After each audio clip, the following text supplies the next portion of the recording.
Yes! Isang maulang Miyerkules sa inyong lahat.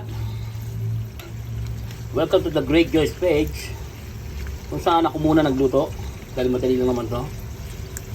Ito ang tinatawag na garlic chorizo de Cebu. Yan.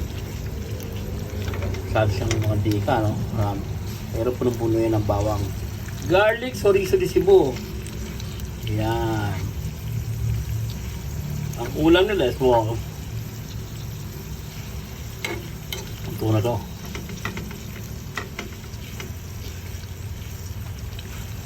Okay, please like and follow and share the Great Joyce page kung saan pagkain at ulam ang bida. Matakam ka sa sarap. God bless everyone. Ingat and happy eating.